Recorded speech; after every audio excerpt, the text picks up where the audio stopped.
nous sommes mercredi le... attendez, je vérifie. Le 11 octobre. Je ne vous ai pas pris hier parce que hier j'avais une journée méga chargée. Et d'ailleurs, hier matin, j'ai été à la conférence de presse de l'ADEP, donc l'association des éditeurs belges. C'était Place des Martyrs dans une librairie assez sympa, très design et tout, dont j'ai évidemment oublié le nom. Alors c'est incroyable, je commence à faire un vlog et qu'est-ce qui se passe? Le voisin de disque. Voilà, c'est comme depuis ce matin, il y a un chien dans l'immeuble, on a un immeuble en diagonale, sur la terrasse tout en haut, qui pleure à la mort après ses maîtres. J'ai hyper mal au cœur pour ce chien. Là, je viens d'aller chercher le courrier et je lui ai dit, bah alors mon petit père, qu'est-ce qui se passe? Du coup, il est rentré. Donc voilà, n'abandonnez pas vos animaux pendant votre journée de travail. Donc voilà, je trouve ça chouette qu'ils le laissent aller sur la terrasse, mais le truc, c'est qu'ils pleurent à la mort depuis qu'ils sont partis. Donc voilà, donc j'ai vraiment mal au cœur pour ce toutou. Enfin bref, donc excusez-moi aussi pour mes cheveux mouillés. Trop la flemme de les sécher et donc voilà, c'est au naturel aujourd'hui. Alors, je vais être dérangée aussi par mon fiston qui me fait un doigt d'honneur, ce sera sur YouTube. Bravo Martin. Qui se prépare à manger. Alors donc hier j'ai été à cette conférence de presse de l'ADEP avec des journalistes et autres personnes. Voilà, il y avait des représentants aussi de la Fédération Wallonie-Bruxelles. C'était assez intéressant d'avoir déjà un retour sur l'état de santé de la littérature belge et de la littérature en général. Surtout notamment concernant la littérature jeunesse et les beaux livres. Donc, par exemple, j'ai appris que pour le moment, les romans jeunesse en dessous de 12 ans, par exemple, étaient difficiles à vendre et qu'il y avait une chute des ventes à ce niveau-là. Donc ça m'interpelle assez, je me dis tiens, mais qu'est-ce qui se passe? Donc voilà, pourquoi il y a ça? Alors en plus, voilà, quand on voit la qualité de ce qui est produit de nos jours pour les enfants, ben, c'est assez surprenant. Alors, j'ai ramené quelques petites pépites made in Belgique que j'ai reçues gracieusement de certains éditeurs que je remercie chaleureusement. Il y avait vraiment plein de chouettes choses. Je n'ai pas tout demandé. Voilà, maintenant on a l'avion aussi. Mais bon, ça fait partie de mon folklore. Alors, j'ai reçu. Alors, il y a plein de bavures. Hein. Donc, j'ai reçu. Alors, il y a un super jeu que j'ai repéré, mais il n'y avait plus de service presse quand c'était le moment, quand je suis enfin arrivée au stand et qu'il n'y avait personne. C'est aux éditions Esperluette. C'est un jeu, un livre-jeu, voilà. Je vous montre la couverture ici, de Anne Herbout. Et donc Anne Herbout, c'est une autrice et illustratrice d'albums jeunesse de 0 à l'infini. Belge qui a un univers bien typique, bien à elle. Et ici, il s'agit d'un jeu de loi dont voici le plateau. Donc, vous voyez, comme c'est super beau. Enfin, moi, j'adore en tout cas. C'est un jeu qui permet, en fait, chaque fois qu'on tombe sur une case, dans le livre donc, que je vous ai montré, il y a en fait une petite devinette. Une devinette avec une proposition de ce à quoi ça sert. Donc par exemple, si on tombe, je sais pas moi, sur la pomme, ben, il y a la question à quoi ça sert une pomme. Donc on peut discuter en famille de à quoi ça sert une pomme. Et Anne Herbout fait une proposition d'une définition ou en tout cas d'une explication qui lui est propre et qui est un petit peu décalée, un peu en marge, parce qu'on pourrait dire une pomme c'est un fruit. Une pomme c'est sucré, une pomme c'est rond, une pomme ça a plusieurs couleurs, enfin voilà, une pomme c'est pour faire des gâteaux, voilà. Et ici, elle nous dit à enlever sa dent de lait. Donc voilà, vous voyez un petit peu le... Ou à quoi ça sert un livre? Un livre, pour vous à quoi ça sert un livre? Ça sert pour moi à découvrir, à apprendre, à s'évader, à imaginer, enfin voilà, il y a plein de... En fonction de chacun, il y aura des définitions différentes. Et pour elle, c'est le livre sert à faire du vent en tournant les pages. Donc voilà, il y a un petit côté poétique aussi qui est très très très chouette. Et j'aime vraiment beaucoup le concept. Et je trouve que par exemple, il pourrait très bien avoir sa place dans une classe à la comédie. Alors voilà, donc je vous montre ici, donc ça c'est le livre avec le plateau. Et ici, vous avez 2 pages. Donc voilà. Donc, c'est vraiment très sympa. Donc je pense bien que je risque de craquer. Donc dans le livre-jeu, il y a un plateau de jeu, les règles du jeu et un album à parcourir au fil du jeu ou à lire indépendamment. On peut aussi lire le livre sans jouer au jeu. Ça peut être chouette aussi, surtout avec des petits, de reprendre en fait à la longue. Quand on joue plusieurs fois au jeu, les enfants connaissent en fait les pages et tout ça, donc c'est vraiment très chouette. Alors il n'est pas encore sorti, il sort le 20 octobre. Voilà, donc il sort la semaine prochaine. Et son prix est de 25 €. Voilà. Alors, j'ai aussi reçu des éditions Cote, 2 superbes livres. Donc voici le premier. Et je prends déjà le deuxième. Alors, donc le premier, c'est comment mettre une baleine dans une valise. Voilà. Alors c'est un récit assez surprenant. J'ai la petite carte d'Odile, si mes souvenirs sont bons. Je vais vérifier. Voilà, elle était tombée par terre, oui, c'est Odile Flamand qui est responsable, qui est l'éditrice de Cote. Et ici, donc, on a un petit garçon qui porte à bout de bras une grande baleine rouge, une baleine bleue. Et là, le pitch de l'histoire du roman, enfin non pas du roman, de l'album, c'est: si vous deviez partir précipitamment sans promesse de retour, qu'aimeriez-vous absolument emporter avec vous? Il existe des valises pour presque tout, pour violon, pour trompette, pour bouteille, pour jumelles, pour manteau, mais pas pour baleine. Et donc voilà, on va suivre donc ce petit garçon qui décide, qui décide de faire un voyage, un très long voyage, et pour faire ce voyage, il veut emporter avec lui sa baleine. Et donc voilà, sa baleine. Et donc il cherche le meilleur contenant pour sa baleine, et il essaye de trouver une solution pour la prendre avec lui. Et je vous laisse découvrir la fin, mais c'est vraiment une histoire universelle. C'est une histoire sur l'acceptation, sur le fait de faire... que faire finalement quand on change de vie? C'est pas spécialement faire un très long voyage, ça peut être simplement changer de vie. Mais que fait-on de nos souvenirs, des choses qui nous sont chères et que parfois on doit laisser sur le côté parce qu'on n'a pas le choix. Donc voilà, c'est un très bel album. 13,50 €, ça va. Je vais boire un petit coup d'eau parce que ça gratouille.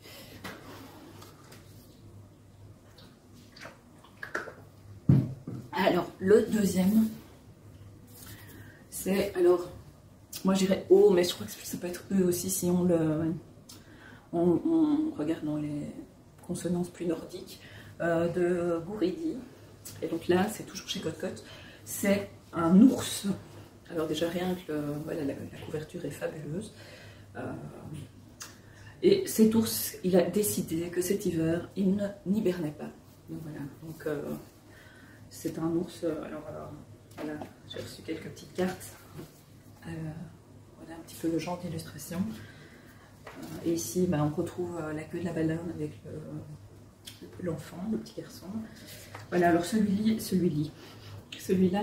il est déjà sorti, donc il est sorti le 3 octobre. Et donc on va suivre cet ours, voilà, qui a décidé de ne pas hiberner. Et donc il va appréhender un univers finalement qu'il ne connaît pas, puisque lui il dort en général à ce moment-là. C'est son environnement sous la neige.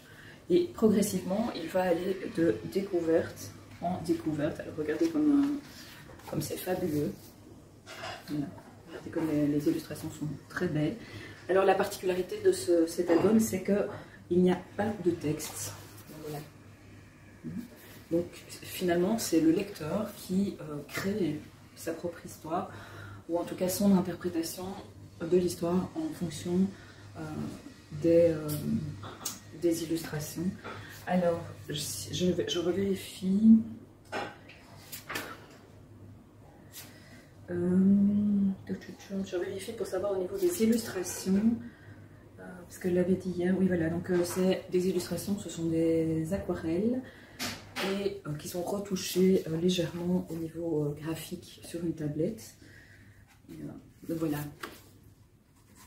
Moi en tout cas je suis tombée amoureuse de cet album que je trouve fabuleux et qui vraiment nous montre encore et encore que la littérature jeunesse, les albums jeunesse, ce n'est pas que pour les petits.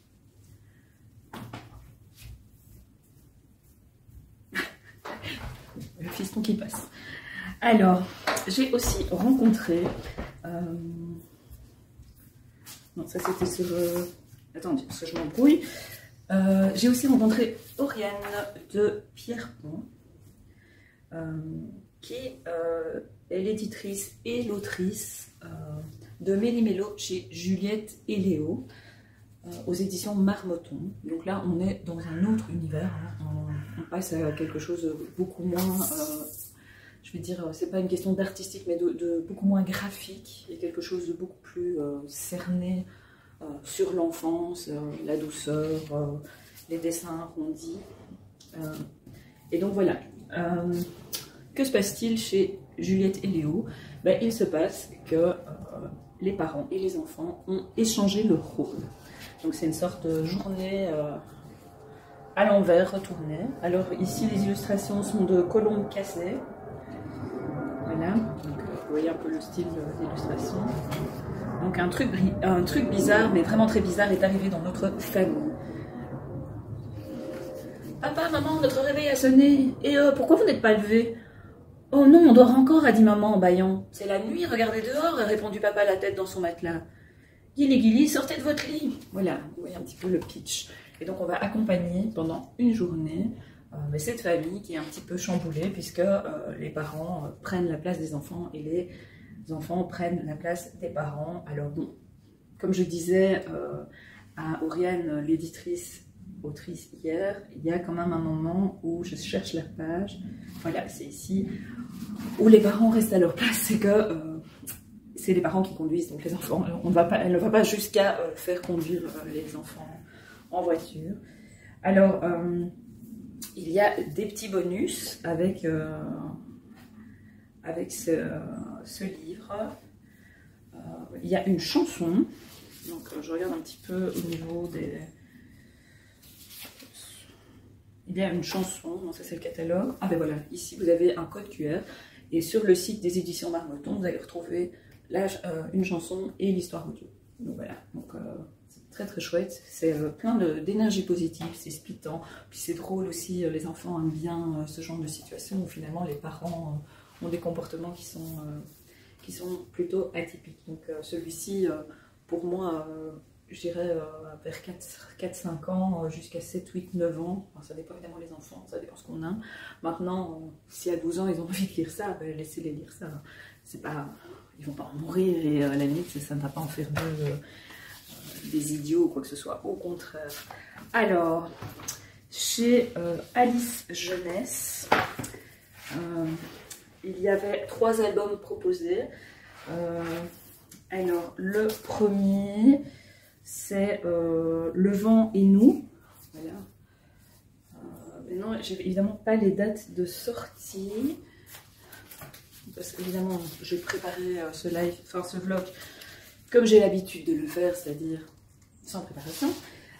Donc il y a ici Le vent et nous de Claudia Young et de Christophe de Vos, donc chez Alice Jeunesse, où on a, c'est l'histoire d'une petite fille, voilà, ici, qui arrive chez un paresseux, je dirais, ou les noms, oui, paresseux, ou les luriens, je ne sais pas très bien, je ne suis pas une grande... spécialiste animalière. Un petit dessin. Écoute, tu entends, c'est le vent. Et tu vois ce point minuscule à l'horizon? Ah ben voilà le petit point minuscule à l'horizon. C'est toi.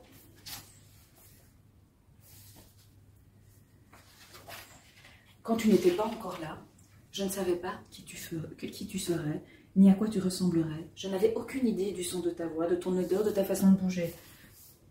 Voilà. Donc c'est une rencontre entre cette petite fille et ce lémurien. Vous voyez mon questionnement. Qui ne se connaissent pas, qui ne s'appréhendent pas, et donc ça parle finalement du fait d'apprendre à vivre ensemble, de se découvrir quand on est différent. Alors ici, la différence est flagrante, mais elle peut aussi, même dans une famille, une maman peut finalement se sentir différente de son enfant. Même, voilà, le postpartum peut créer des situations qui peuvent être quand même dramatiques aussi. Donc ça peut être aussi, cet album peut vraiment accompagner les enfants dans plein de situations et aussi faire comprendre que tout n'est pas toujours facile au niveau des relations qu'on peut créer avec les adultes, avec les plus grands. Alors, donc, mais bon, toi non plus. Tu voulais jouer, mais je ne savais absolument pas comment m'y prendre. Et etc. Vous voyez un peu, donc les dessins sont très très beaux aussi. Enfin, je suis une grande fan des beaux dessins. Le texte n'est pas trop long, mais il a quand même un petit côté poétique aussi qui est plutôt sympa et agréable. Et donc je trouve que c'est un bel album, je vous en parle bien vite. Alors, dans le livre présenté, donc au niveau des nouveautés, il y a Suzanne et la rivière, de Charlotte Bellière et de Yann Dehaze. Donc Charlotte Bellière a écrit l'histoire, si j'ai bien compris, si je ne dis pas des bêtises, et Yann Dehaze s'est occupé des illustrations. Alors les illustrations sont évidemment fabuleuses, sinon je ne vous montrerai pas. Voilà, regardez, comme c'est à la fois mimi, poétique, les couleurs sont belles, douces, donc c'est vraiment un superbe travail graphique de dessin. Voilà, encore ici, je vous montre pas trop parce que sinon... La particularité de cet album jeunesse, c'est qu'en fait c'est bien plus qu'un album jeunesse, c'est un roman graphique, en tout cas à mes yeux. Pourquoi? Parce qu'il est constitué bien sûr d'illustrations. Non mais les voisins là, arrêtez avec votre bruit, moi je parle de belles choses et vous me faites un raffut monstre. Donc il est constitué de dessins, d'illustrations. Il y a tous les dialogues, ou en tout cas une grande partie des dialogues, sont sous forme de bulles comme de la bande dessinée. Et il y a bien entendu des textes beaucoup plus longs. Voilà, comme ici, où évidemment il faut que je vous trouve la bonne page. Voilà, ici c'est plus long. Et aussi, c'est un roman dans le sens où il y a plusieurs chapitres. Donc, si je prends par exemple le début de l'histoire, nous avons le chapitre 1, voilà. Et donc ici, j'y vais? Non. Allez, si, j'y vais. C'est parti. Tenir là-bas, rester en équilibre, sinon c'est le naufrage assuré. Suzanne a lâché la rive, son bateau terminé et chargé de quelques affaires. Elle est partie sur la rivière. Suzanne descend le courant, crispée sur sa perche. Elle a peur de chavirer. Elle n'a jamais navigué. Et donc voilà le début de l'aventure de Suzanne sur la rivière. Et donc on va découvrir les différentes rencontres de Suzanne sur la rivière. Donc regardez-le. Je n'ai évidemment pas les infos parce que je ne sais pas où j'ai mis les documents ou si j'ai reçu les documents. Mais en tout cas, une chose est sûre, c'est que il mérite vraiment le détour. Donc c'est Suzanne et la rivière chez Alice Jeunesse. Alors, toujours chez Alice Jeunesse, un album plus dans le genre BD pour les fêtes de fin d'année, le plus beau jour de l'année. Alors, un album hyper intéressant parce qu'il traite d'un sujet très important de nos jours, même avant, mais avant on n'y prêtait pas attention, c'est la différence et l'acceptation de la différence de chacun. Et donc ici, on est à Noël, et à Noël, tout le monde fête Noël évidemment, mais non, pas tout le monde, la famille ours, ils ne fêtent pas Noël, et donc ici on a les copains, et donc notre petit ourson ici, ses parents ne fêtent pas Noël, ils ne veulent pas fêter Noël parce que c'est pas dans les traditions de leur famille, et donc il n'y a pas de raison qu'ils fêtent Noël. Du coup, ses potes décident d'amener cette famille à avoir l'esprit de Noël. Et qu'est-ce qui va se passer? Plein d'aventures, et puis finalement ils vont apprendre à se connaître. Ce qui semblait au départ être un peu surprenant, le fait mais enfin ils ne fêtent pas Noël, c'est quoi cette idée? Finalement à l'arrivée ils vont se découvrir l'un l'autre, et les différentes traditions familiales, les différentes cultures familiales vont se croiser. Donc vous voyez, la présentation se fait comme ceci, avec des bulles de bande dessinée. Voilà, j'essaie de tourner la page. Voilà, voilà, ici il dit bof, tu sais, moi Noël ça ne m'intéresse pas vraiment. En fait, tes parents ne veulent pas ça, c'est ça, mais c'est n'importe quoi. Non, c'est pas grave, c'est comme ça, c'est tout. Bon, allez, faut que j'y aille. Allez, salut. Et alors les autres ils disent, mais j'ai pas compris, Nours n'a pas été sage, c'est pour ça qu'il n'a pas de cadeau de Noël? Non, c'est à cause de ses parents. S'il ne fait pas Noël et donc pas de cadeau. Voilà, donc vraiment très très chouette, très dynamique. Les dessins sont vraiment très très sympas. Donc voilà, ça se passe en hiver, c'est pour Noël. Et c'est Jérôme Camille, et c'est donc toujours chez Alice Jeunesse. Alors, quand la conférence de presse était terminée, j'étais à proximité de la rue Neuve, et du coup j'ai été faire un petit tour. Rue Neuve, c'est une rue commerçante à Bruxelles. J'ai été faire un petit tour, et notamment chez Primark, où évidemment j'ai craqué pour 2-3 trucs de déco, légèrement influencés par le Ras Reading, surtout pour ça. Voilà, elle avait montré il y a déjà quelques semaines un petit Thibaut, 4 €. C'était compliqué pour moi de résister. Voilà, je le trouve super beau. Alors, j'ai aussi pris un peu d'avance qui ne me ressemble pas du tout parce que je suis toujours à l'amour pour tout. J'ai acheté ce petit lutin en feutrine. Bon, là, il accroche un peu tout. 1,50 €. Voilà, je me dis, il peut avoir sa place dans la déco en hiver, même à d'autres saisons. Et alors, vraiment, le truc futile, mais que j'aime toujours bien voir quand on fait un petit quelque chose de spécial, c'est un paquet de serviettes. Voilà, je trouvais très belle, des fleurs aux couleurs plus automnales. Et ça me fait penser aux pochettes à livres et aux nouveaux tissus Liberties de Gilbertine Mossels. Voilà, donc je vous dis à plus tard, ou un autre jour, ou je ne sais pas quand. Et je vous souhaite de bonnes lectures en attendant. Coucou! Alors, nous sommes vendredi et j'ai 2-3 petits trucs à vous raconter sur mes réceptions, mes points lecture, ma vie livresque. Alors, on va commencer par une réception. Les réceptions, alors hier c'était jeudi 12, puisqu'on est vendredi 13. Réception hier 12 octobre, aujourd'hui nous sommes le 13 octobre. Il paraît que c'est un jour qui porte malheur. Moi, je me dis que je vais peut-être jouer au loto. Qui sait, je pourrais peut-être acheter toutes les bibliothèques dont j'ai besoin, même acheter la maison avec la pièce bibliothèque pour que je puisse mettre mes livres. Enfin bref, on peut toujours rêver. Le vendredi, tout est permis. Alors, j'ai donc reçu hier le restaurant des recettes oubliées, deuxième service de Hisashi Kashiwai. Désolée pour la prononciation et l'accent, je n'ai pas fait des cours de japonais, moi. Donc c'est mon deuxième SP en tant que lectrice Nami. Une lecture que j'ai vraiment beaucoup aimée. Alors à l'intérieur il y a des petits stickers comme Nami savent les faire, avec des petits ronds, et dans chaque rond il y a un détail de la couverture. Voilà, évidemment mon organisation légendaire fait encore preuve de je ne sais pas quoi. Donc voilà, donc les petits stickers et la couverture. La couverture est super belle, je la trouve vraiment très très belle. Ça se passe à Kyoto, donc je pense que ça reflète bien l'ambiance de Kyoto. Il y a mon fils qui vient de passer, qui a été au Japon et qui regarde mais qui ne veut rien dire parce qu'il refuse d'être sur les vidéos. Donc, dis-moi au moins oui avec la tête. Alors il m'a fait. Donc voilà. Voilà, donc un très très joli rendu. Alors c'est un deuxième service puisqu'il y a déjà le restaurant des recettes oubliées qui est déjà sorti chez Nami il y a quelques mois, je pense. Personnellement, je ne l'ai pas lu parce que quand je me suis dit que si je commençais à lire le premier tome, j'allais jamais arriver à lire le deuxième SP. Et donc voilà, il y avait des échéances et tout ça. Maintenant, je pense qu'en tout cas moi, ça ne m'a pas frustré de ne pas connaître le premier service, on va dire ça comme ça. Alors, le concept est simple. Dans ce restaurant des recettes oubliées, en fait, on retrouve les plats. Et donc, il y a une mystérieuse publicité d'une ligne dans une revue culinaire. Il n'y a pas de numéro de téléphone, il n'y a pas d'adresse.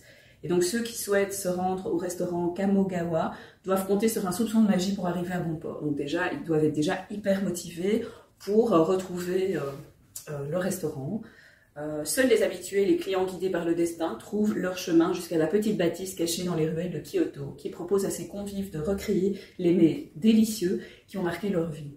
bento de riz à l'algue-nori, soba à la chinoise, steak haché en sauce. Pour chaque nouveau plat, Nagare et sa fille Koichi enquêtent afin de proposer à leurs clients un voyage au goût inimitable de souvenirs. Ces saveurs retrouvées leur permettront-elles de fermer la porte au regret et de prendre un nouveau départ. Porté par une plume qui mêle nostalgie et élégance, citron joli poétique qui éveille les papilles. Donc voilà. Donc c'est un roman très cosy.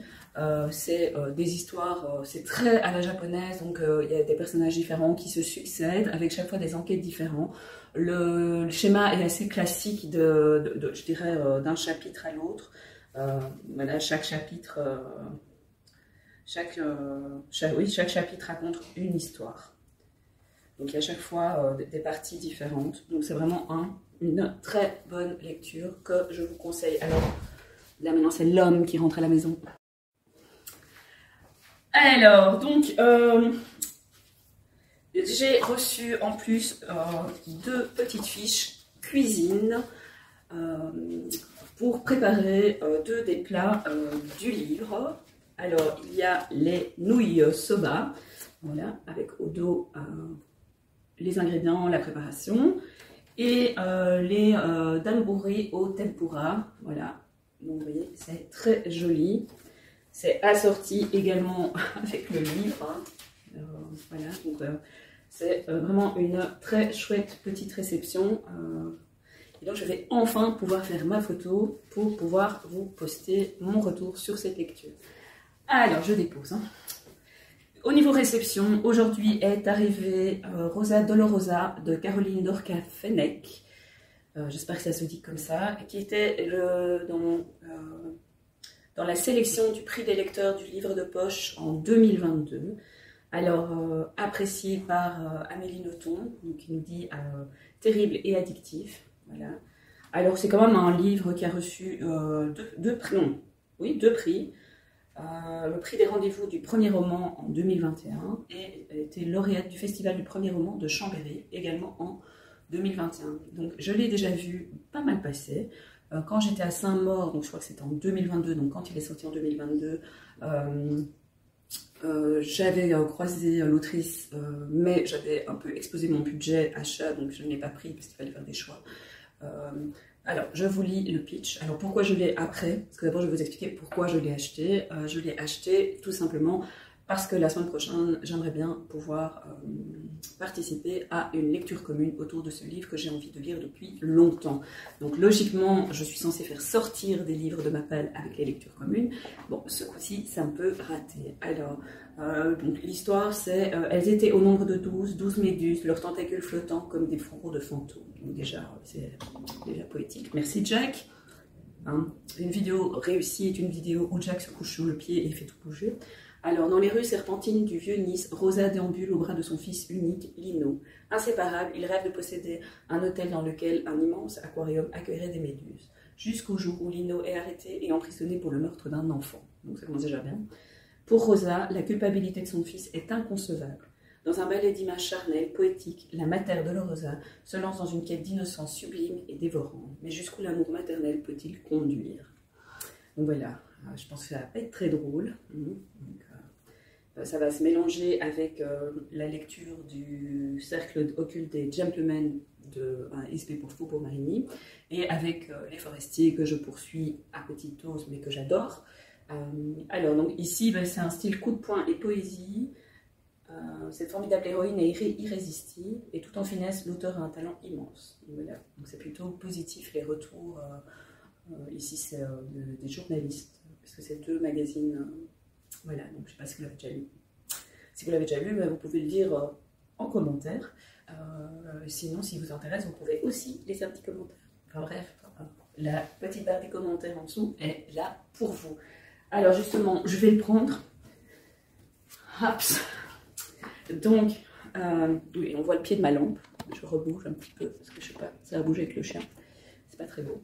Alors, donc ça c'est le cercle occulte des gentlemen, c'est le prochain SP que je lirai. Donc quand j'ai fini le bal des folles, je démarre celui-là.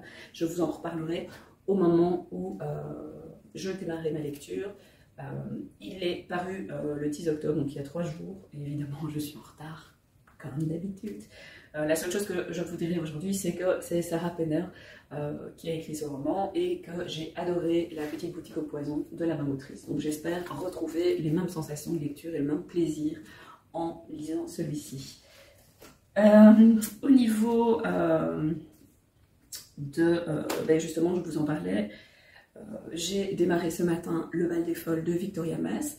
Pourquoi? Parce que j'ai terminé hier soir Profite du chemin de Ludivine Labbé, donc un service presse pour Erol, les éditions Erol pour le book club. Alors, une super chouette lecture, une lecture qui m'a fait du bien. Alors j'avais un petit peu peur de l'aspect psychologie, développement personnel, spirituel. J'avais un peu peur que ce soit à la grosse louche déversé dans l'histoire et que finalement le côté développement personnel, spirituel prenne le dessus sur l'histoire et l'intrigue. Alors, c'est un roman, c'est assez léger, c'est feel good, clairement, mais c'est pas à la grosse louche. Donc, et ça, je trouve que c'est hyper important, parce que finalement, il y a sûrement des petites choses qui sont distillées au fil des pages, mais moi, je n'ai pas tout. Enfin, il y a un ou deux trucs que j'ai vraiment senti, c'était vraiment un peu poussif, mais sinon, pour le reste, c'est vraiment très léger. Et par contre, à la fin du livre, et donc c'est là que je suis arrivée, il y a des propositions de travail en fonction des cartes du tarot. Donc ici, par exemple, c'est l'arcane 16, la maison de Dieu, voilà. Et voilà, ici, c'est, si j'ai bien compris, en fonction, en fonction de la lecture. Moi, je n'ai pas, j'ai d'abord lu le livre et puis je me suis, là maintenant, j'ai décidé de regarder un petit peu, quand j'ai le temps, les différentes cartes du tarot, les différentes arcanes du tarot. Voilà, ici, elle explique que au fil du roman, on peut en fait découvrir ces différentes arcanes et faire un travail personnel un peu en même temps que l'héroïne du livre. Bon, moi, comme c'était derrière et qu'il n'y avait pas d'avertissement, en tout cas, j'ai pas vu d'avertissement. En tout cas, j'ai pas capté. Non. Donc voilà, peut-être que s'il y avait eu un avertissement au début, peut-être que j'aurais lu le livre en faisant le travail au fur et à mesure. Maintenant, je trouve que c'est chouette aussi de pouvoir simplement lire sans devoir faire un travail d'introspection tout de suite. J'aime bien aussi laisser maturer quelque part ma lecture. Et c'est vrai que je me suis trouvé pas mal de points communs avec... je l'ai terminé hier soir, j'ai déjà oublié le nom, tout va bien, avec Lou, qui est en fait prof de français dans un lycée à Paris, et qui est suite à alors, ce qu'on appelle une erreur professionnelle, mais je pense qu'une erreur que tout le monde commet, en tout cas tous les enseignants commettent, c'est qu'elle a oublié un tas de photocopies à la salle des profs, et elle laisse ses élèves genre 3 minutes seuls en classe, et il y a un gamin qui en fait à ce moment-là fait l'idiot, et évidemment c'est filmé et ça se retrouve sur les réseaux sociaux, et c'est le beau-fils du ministre de je ne sais plus quoi, et donc du coup on la met devant deux possibilités: soit elle doit quitter la France et aller enseigner en Guyane comme sanction, soit elle quitte carrément l'éducation nationale. Donc elle décide de partir, de laisser derrière elle toute sa vie, et elle se retrouve en Guyane alors que c'est une Parisienne pure et dure. Et donc on voit en fait son cheminement, et finalement ce voyage qui au départ est imposé va être une révélation pour elle. Alors, c'est fini, donc du coup ce matin j'ai lu quelques pages du Bal des Folles de Victoria Mass. Je n'ai pas encore d'avis, puisque vraiment j'ai lu vraiment 5-6 pages, vraiment je voulais juste me plonger dedans. J'aime bien l'écriture, j'aime bien pour le moment le thème. Ça me fait un petit peu penser à Nettleton State Village aux éditions Faubourg Marigny. Donc on est dans la folie des femmes, on est au 19e siècle. Il y a question de Charcot, donc le célèbre je veux dire, médecin, chercheur, je veux dire, à qui l'on doit, ou grâce à qui on a découvert la maladie de Charcot. C'est pas pour rien qu'elle s'appelle maladie de Charcot. Maintenant, je trouve ça intéressant, cette dualité finalement, parce que clairement, il a fait des bonnes choses en découvrant cette maladie, mais au prix d'autres choses qui à l'époque étaient cautionnées, mais qui de nos jours nous semblent scandaleuses. Donc on a un regard différent 100 ans ou 200 ans plus tard, ou 150 ans plus tard. Voilà, donc je vous en dirai plus quand j'en aurai lu plus. Donc je vous laisse. À plus tard.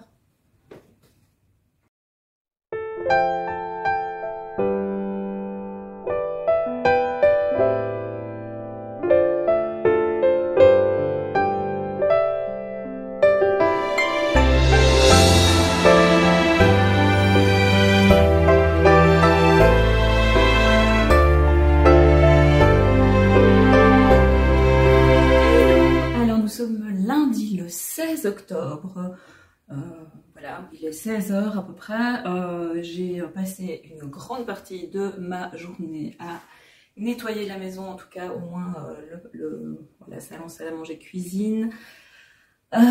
C'était crado, enfin il était vraiment temps de le faire.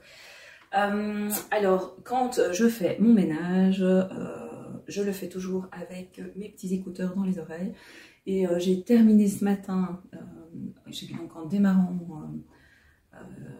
j'ai terminé Trois sœurs de Laura Poggioli, donc qui est sortie à la rentrée littéraire passée chez Iconoclast, et donc que j'ai acheté évidemment l'année passée, à la rentrée littéraire de l'année passée, même les cheveux, à la rentrée littéraire l'année passée, et que je n'avais pas pris le temps de lire, et donc hier j'ai terminé, qu'est-ce que j'ai terminé comme audio hier? Ça devient grave, hein. Je retiens plus, c'était pas hier, c'est pour ça, parce que celui-là je l'ai lu en 2-3 jours, je crois que j'ai commencé vendredi, et je l'ai terminé ce matin, et j'ai démarré, je vais regarder, et puis je vous redirai ce que j'ai lu avant en audio, ça m'a marqué. J'ai honte. Et donc, j'ai démarré Hugo Clément.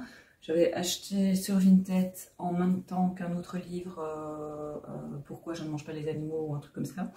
Je ne sais plus le titre, mais que je n'ai pas encore lu. Mais j'avais en service presse chez NetGalley la possibilité d'écoulir Les lapins ne mangent pas de carottes. Et donc, je me suis dit, ah bah tiens, c'est l'occasion de découvrir. Et donc je l'ai mis à 1,75 parce que là maintenant j'ai pris l'habitude, quand c'est sur 1, si c'est x1, je m'ennuie, c'est trop long. Donc j'ai pris l'habitude de lire les audios beaucoup plus vite. Parfois je mets un peu plus lentement, et ça dépend un peu de la lecture du lecteur, de la manière de lire, de raconter. Et donc c'était hyper intéressant, je l'ai terminé en même temps que de terminer le nettoyage de la maison, donc comme quoi. C'était une audio lecture de 5h22, donc à 1,75, voilà, c'est à peu près 3 heures, je dirais. Donc, vous voyez un petit peu le temps que ça m'a pris de nettoyer la maison, de gérer en même temps la machine qui tourne, les séchoirs, les machins. Enfin, bon, je ne veux pas vous faire de leçons, je pense que, ni de dessin, je pense que tout le monde sait de quoi je parle.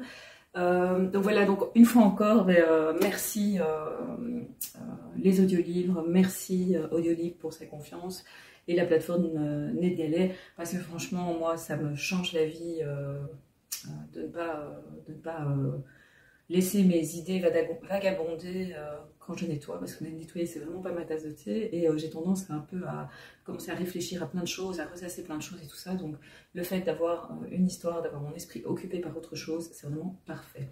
Donc voilà, parfois ça pourrait être de la musique aussi, mais alors si j'écoute de la musique, je ne sais pas écouter mon audio. Voilà, bon, je vais regarder rapidos l'audio que j'ai terminé vendredi, puisque je ne vous ai pas pris depuis jeudi, je pense.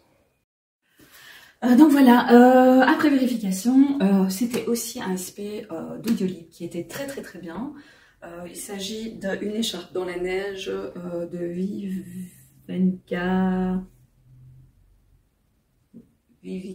je ne sais plus le nom. Je vous le mettrai en barre en dessous correctement. Désolée, c'est un polar suédois. Dans une station de ski, une jeune fille disparaît, on retrouve son écharpe dans la neige, voilà. Et voilà, c'était vraiment très très bien. Il y a une policière de Stockholm qui est en fait au repos forcé parce qu'elle a un peu empiété sur, elle a voulu démontrer qu'un de ses collègues était coupable. Je ne vais pas vous dire de quoi, parce que sinon je vous révèle une grosse partie de l'intrigue. Et, enfin non, pas de l'intrigue, mais en tout cas, voilà, il faut que vous le lisiez parce que c'est vraiment très très bien. Et du coup, elle se retrouve dans le chalet de sa sœur, dans une station de ski suédoise, et elle va se mêler à l'enquête. Et donc c'est vraiment très bien. C'est un peu dans la même veine que Camilla Lackberg, pour celles qui connaissent. Donc j'ai passé vraiment un très chouette moment de lecture également. Donc vraiment, pour le moment, mes SP avec Audiolib sont vraiment très très chouettes. Et ça me permet quand même de découvrir d'autres livres. Maintenant, ici, Trois Sœurs, c'était pas un Audiolib. Enfin si, je crois que c'est Audiolib, mais c'était, je n'ai pas vérifié d'ailleurs si c'était Audiolib ou pas, c'était avec mon abonnement Nextory. Donc voilà. Alors, en parallèle à ça, parce que j'ai plus beaucoup de temps pour enregistrer, j'ai terminé hier le bal des folles de Victoria Mass, pas Vanessa Mass, mais Victoria Mass. Voilà, que j'ai en 2 exemplaires, toujours, hein, ça n'a pas changé. J'ai vraiment beaucoup aimé cette lecture, une lecture plutôt intéressante. Donc là, on change d'époque, on est au 19e siècle, fin du 19e siècle, puisqu'en 1885, et on se retrouve au cœur de la Salpêtrière, donc un hôpital psychiatrique, ce que nous on appelle hôpital psychiatrique pour femmes. Et donc on va suivre la vie de plusieurs femmes. Donc Hello, alors nous sommes mardi le 17 octobre, il est à peu près 13h30 même. Voilà, hier je n'avais plus de place sur mon téléphone pour faire une vidéo. Donc la vidéo s'est coupée, voilà, je suis encore novice dans la gestion de vidéos et l'enregistrement de vidéos YouTube. Donc il me reste là 10 minutes d'enregistrement, donc j'ai 10 minutes pour terminer ce vlog et vous présenter mes lectures en cours et terminer de vous expliquer ma lecture du bal des folles de Victoria Mass. Donc c'est un roman qui est paru déjà en 2019, oui c'est ça, aux éditions Albin Michel. Je l'ai depuis, à mon avis, bien 2 ans dans ma palle. Alors je l'ai sous 2 formes, je l'ai en grand format et je l'ai aussi en poche. Ici, je l'ai lu en grand format, comme quoi on prend des habitudes. J'ai vraiment beaucoup aimé. C'était vraiment un roman roman historique basé sur des faits réels, avec pas trop long, avec 3 personnages à mes yeux importants et qui nous montre vraiment la vie des femmes dans un hospice, on va l'appeler comme ça, à la fin du 19e siècle, puisqu'on est en 1885.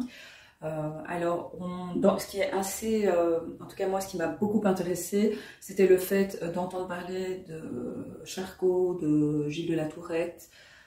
Il y en a encore un autre, mais j'ai oublié son nom, donc moins connu, on va dire.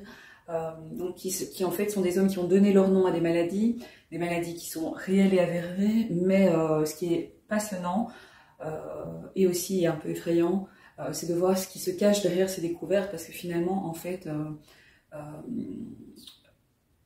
Charcot, il maintenait en détention des femmes estimées folles, mais il suffisait finalement que un homme, un mari, un père, enfin voilà, c'est toujours la même histoire, débarque dans l'institution et disent voilà, ma fille est folle, il faut la faire interner. Et donc c'est ce qui arrive à Eugénie. Alors elle a des bonnes raisons d'être considérée comme folle. Maintenant, de nos jours, on n'internerait plus pour ça. Voilà, elle a surtout une spiritualité qui est très développée. Alors il y a aussi Geneviève, voilà, qui elle est infirmière à la Salpêtrière, et il y a au fil du roman, de la lecture, son regard va changer et elle va se positionner de manière différente. Donc voilà, je ne vais pas en dire plus.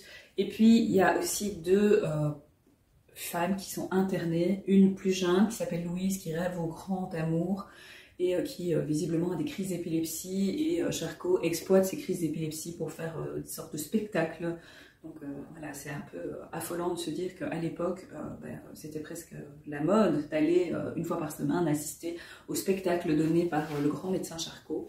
Donc voilà. Et puis il y a aussi Thérèse qui, elle, est une prostituée, une vieille prostituée qui, elle, par contre, ne souhaite pas sortir de l'hospice. Elle veut finir ses jours là parce qu'elle s'y sent en sécurité. Donc voilà, vous voyez, on a un petit peu les trois, on a même 4 modèles finalement, la jeune femme qui arrive, celle qui travaille et celles qui sont à travers le regard de 2 femmes avec des histoires et des destins différents. Donc c'est vraiment hyper intéressant, il se lit super bien, il est super bien écrit et donc vraiment je vous le conseille. Alors cette semaine, je me penche pour prendre, cette semaine j'ai 3 lectures prévues. Alors il y a toujours Les Forestiers de Thomas Hardy. Alors je suis hyper étonnée que plein de gens me disent mais je connais pas du tout, tu me le fais découvrir et tout, alors que bon, c'est quand même un auteur de littérature anglaise, donc je juge pas du tout, hein, loin de là, mais je trouve ça dingue que finalement la Tess d'Uberville c'est quand même connu, en tout cas moi je connais déjà depuis longtemps, même quand j'étais ado.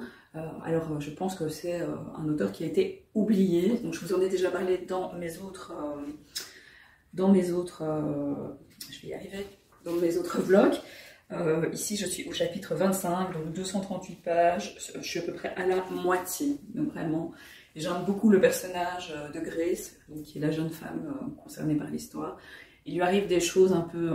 il y a un côté à la fois romantique, et il y a un côté aussi très littérature anglaise, fin 19e, avec un petit côté même un peu fantastique, mais c'est pas du vrai fantastique en fait. On laisse sous-entendre une sorte de fantastique, mais il n'y en a pas. Donc voilà, donc pour le moment j'aime beaucoup et vraiment je vous invite à le lire parce que par exemple moi, je préfère Thomas Hardy.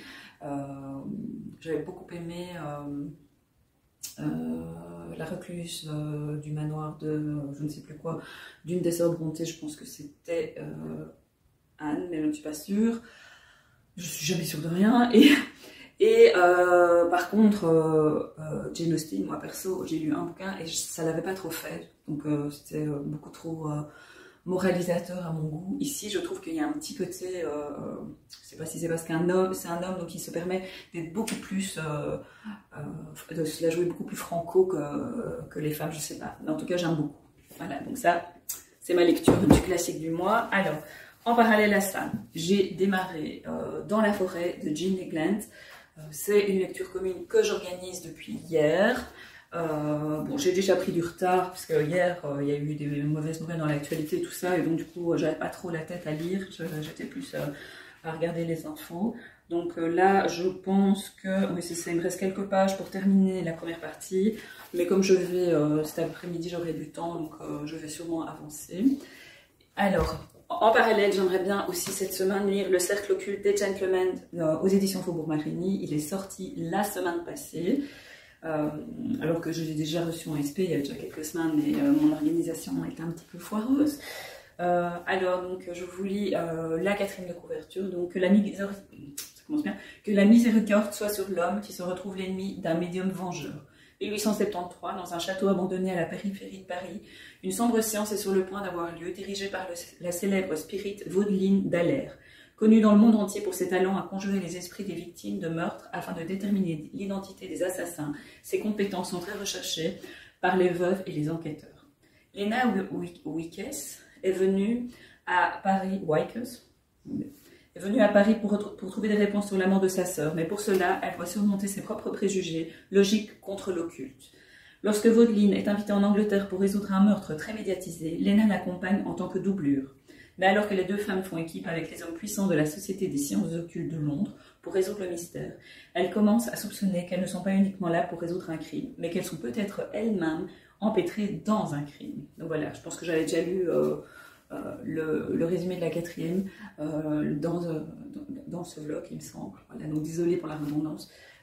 J'ai hâte de le lire. Les retours des lectrices Faubourg-Marigny tombent déjà et il y a beaucoup de positifs. J'avais vraiment adoré Sarah Penner, qui est l'autrice, avec la petite boutique au poison. Donc j'ai hâte de le lire. Alors en audio, j'ai lu la semaine passée Une écharpe dans la neige de Vivi Gasten. Voilà, je connais le nom maintenant. Qui était vraiment très bien, que j'ai vraiment une très belle découverte. Alors après ça j'ai enchaîné, ben, je vous ai déjà dit ça, de toute façon je vous ai dit ça hier, donc je vais pas... voilà, mais en tout cas j'ai vraiment beaucoup apprécié Les lapins ne mangent pas de carottes de Hugo Clément et je vous le conseille vraiment. Voilà, donc sur ces bonnes paroles, ben, je vais aller faire une petite chronique, aller vaquer à un petit peu d'administratif, me réveiller parce que aujourd'hui je suis un peu fatiguée et je vous fais plein de gros bisous et on se retrouve ben, demain sans doute pour un nouveau